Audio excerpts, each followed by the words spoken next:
Olá, meus amigos, sejam todos muito bem-vindos ao canal Politizando. Eu sou o William Jacob e nesse vídeo aqui vou trazer algumas ponderações para o vídeo que foi divulgado pelo Jones Manuel já há alguns dias. Estou um pouco atrasado com vocês, mas estava uma rotina aqui e esse vídeo eu queria me dedicar um pouco mais, fazer que eu vi esse vídeo duas vezes, vi o react que o Tamir Felipe fez, inclusive até pensei, faço react, faço apenas um vídeo com algumas colocações, como o Tamir Felipe fez um react muito bom, que eu recomendo para quem já viu o vídeo do Jones.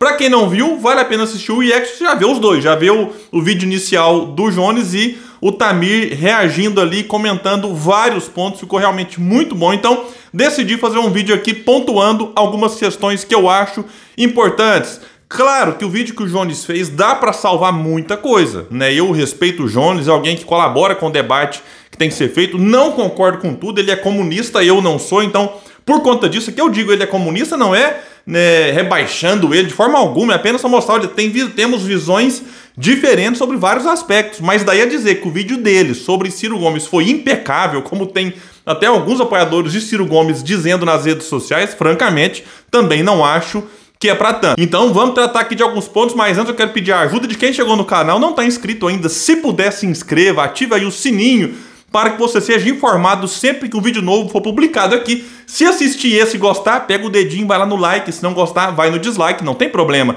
Comenta aqui embaixo o que você vai achar desse vídeo, se você assistiu do Jones ou do Tamir, comenta aqui também, porque a sua opinião é muito importante pra gente, assim como compartilhamento em outras redes sociais. Pessoal, então é o seguinte, o vídeo do Jones está intitulado O Naufrágio de Ciro Gomes. Bom, cada um acha o que quiser, naufragou do ponto de vista eleitoral comparado com 2018. Sim, Ciro saiu de 12,47 para 3,04. Agora, qualquer avaliação sobre o resultado de Ciro Gomes que não considere o contexto de 2022 já está capenga. O Jones tangenciou alguns pontos sobre, né, como que o Lula é visto pela sociedade, pelos eleitores e tudo mais, né? Tudo bem, mas tem que levar em consideração tudo isso, não para dizer, nossa, o Ciro só acertou, vou falar disso mais no final, teve erro sim, mas não dá para simplesmente deixar de considerar isso e trazer como ponto central de qualquer avaliação, porque nós tínhamos o quê?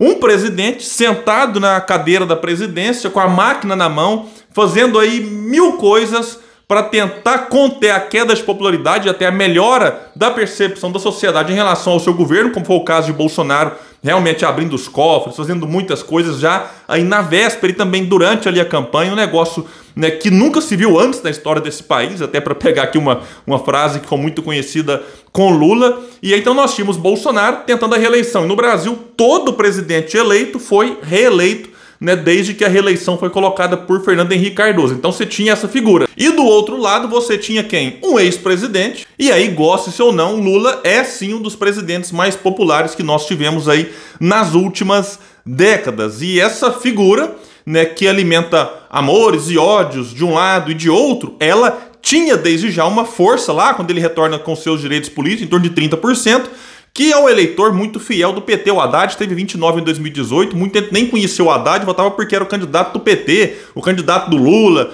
E aí, na medida em que as eleições, né, se aproximam, Lula foi captando voto útil daqui, voto de quem não gostava de Bolsonaro, e já chegou na campanha ali acima dos 40%, como indicavam todas as pesquisas muitas aí, né, bastante suspeitas. É que não é uma questão de negacionismo, não. Sim, nós tivemos pesquisas muito, né, complicadas, né, com diferenças aí na metodologia, com resultados, com ali números muito diferentes saindo no mesmo dia, mas lá estava Lula, um ex-presidente querendo voltar à presidência e um atual presidente tentando continuar.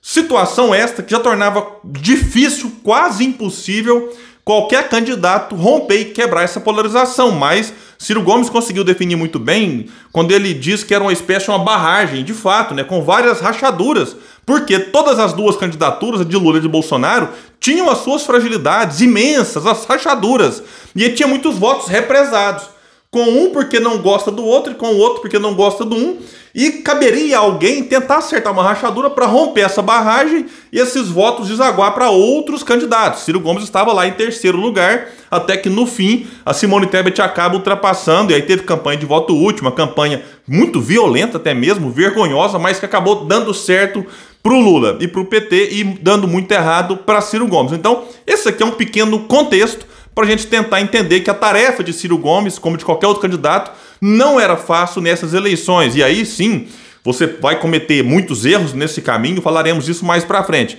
Ele critica a estratégia do PDT em 2020 de apoiar candidaturas como em Recife, Salvador, e que deveria ter buscado protagonismo com candidaturas próprias. Ele cita o caso do Rio de Janeiro com a Marta Rocha como exemplo. Marta, que perdeu em 2020, né, e o PDT venceu em 2020 em várias capitais, ora como cabeça de chapa, ora indicando o vice, como foi o caso de Salvador e de Recife.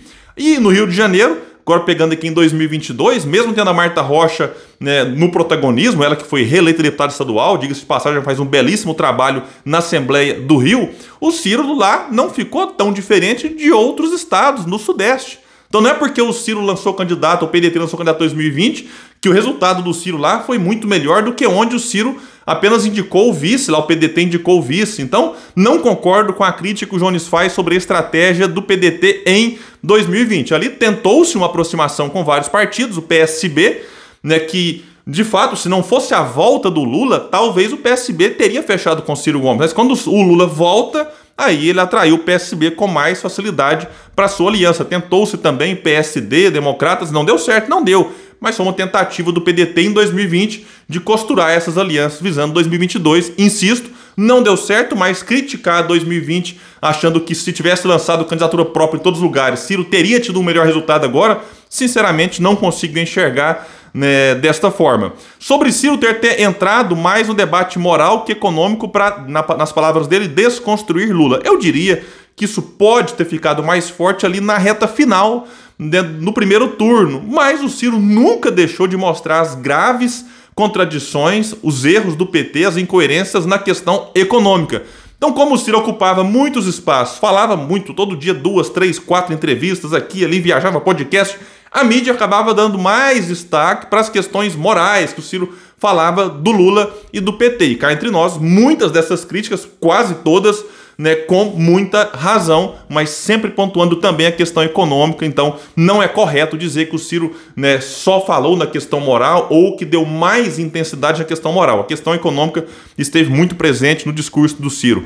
Aqui ele acerta quando aponta as fragilidades do PDT pelo Brasil, em que em muitos locais, municípios, com prefeituras administradas por gente filiada ao PDT, né, pessoas que não são trabalhistas, não são brizolistas e ciristas, isso aqui é um fato, não adianta a gente negar.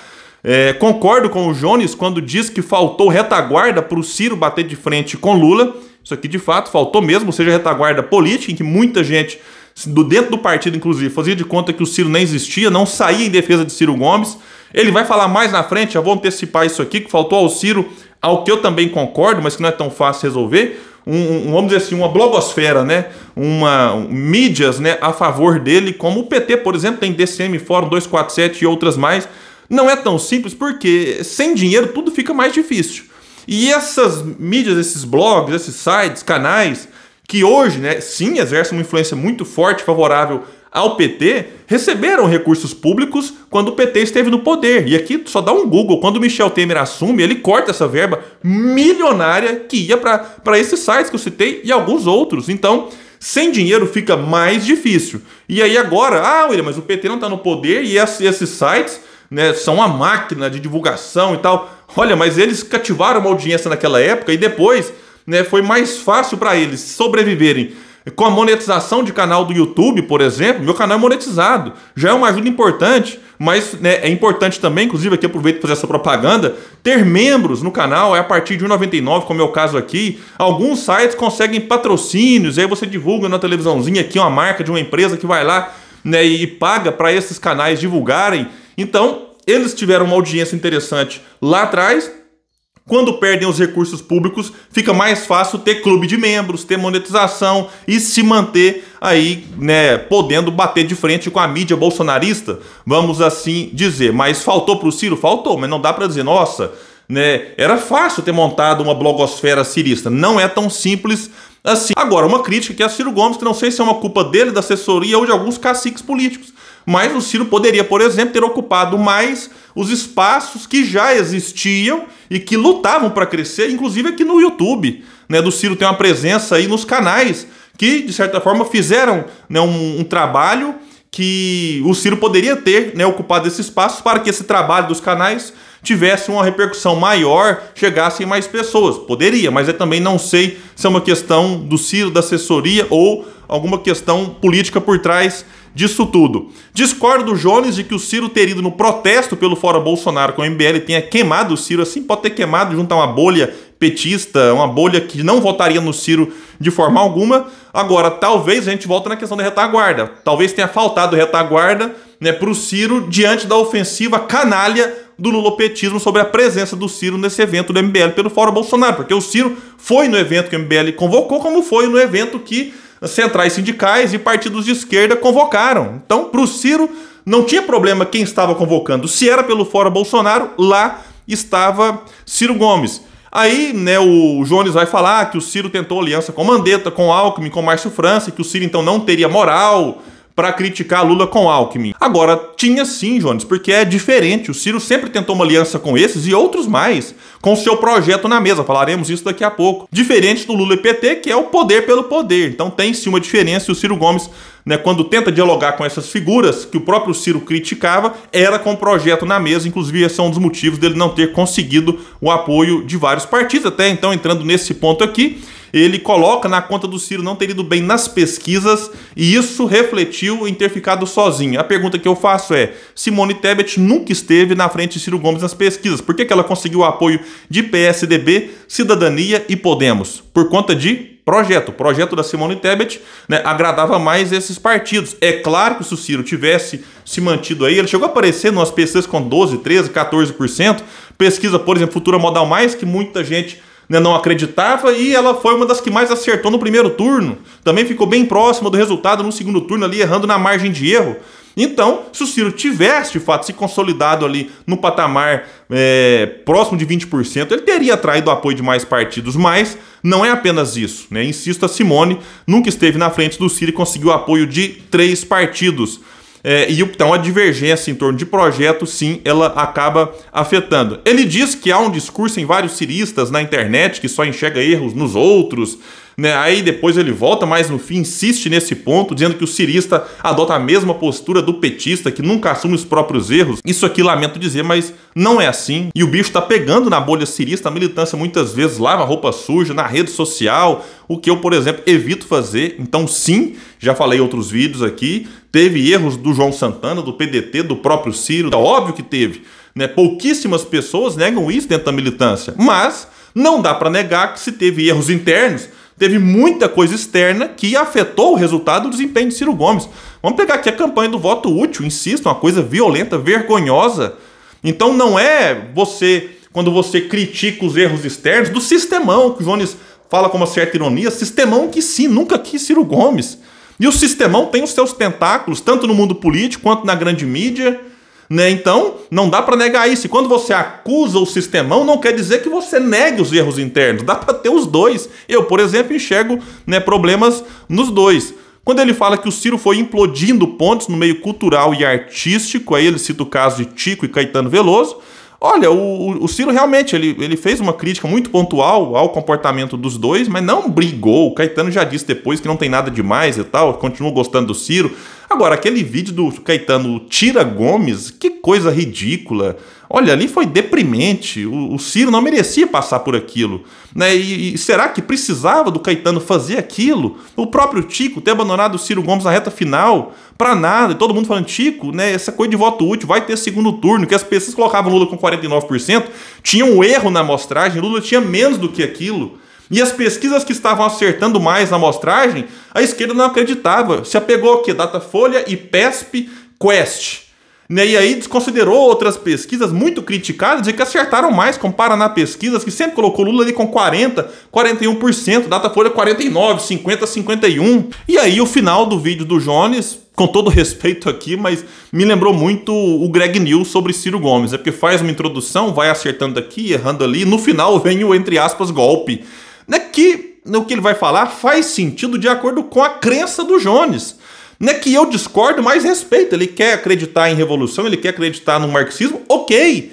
Mas aí ele vai falar o seguinte, abre aspas, aqui eu peguei até literalmente o que ele falou: você quer realizar um projeto de soberania nacional? Você tem que virar marxista e construir um projeto de revolução brasileira. Eu agradeço o convite, mas não vou. Quem quiser encarar, boa sorte mesmo, desejo sucesso, porque eu quero um país justo, soberano, desenvolvido, e se essa galera conseguir isso, né, ok. Agora, quem não quiser ir e quiser entrar para o PDT e fazer parte, por exemplo, do Núcleo Popular Revolucionário, vou deixar um link no comentário fixo do Disparada que vai falar um pouco disso. Né, eu vi alguns comentários nas redes sociais, alguns assim: se tá difícil colocar em prática esse projeto no PDT com Ciro Gomes, imagina no marxismo e no PCB, partido em que o Jones Manuel é filiado. A candidata desse partido, com todo respeito, ela teve 0,04% dos votos válidos, 45.620 votos. Então é isso, ele enxerga a solução, né, e o futuro do Brasil, né, de uma ótica diferente da minha, diferente da de muitos de vocês, e por isso eu peço opinião. O que vocês acham disso? Né, deixa aqui embaixo, eu vou tentar ler o máximo de comentários possível. Não é difícil responder todos, eu sempre coloco um coraçãozinho aqui ali naqueles que eu concordo mais, mas essa é a contribuição que eu trago em relação a esse vídeo do Jones Manuel, e reforço o convite, assistam o react feito pelo Tamir Felipe, muito bom, vou deixar o link no comentário fixo aqui. Valeu, pessoal, e até o próximo vídeo no canal Politizando, um espaço que luta por um Brasil melhor.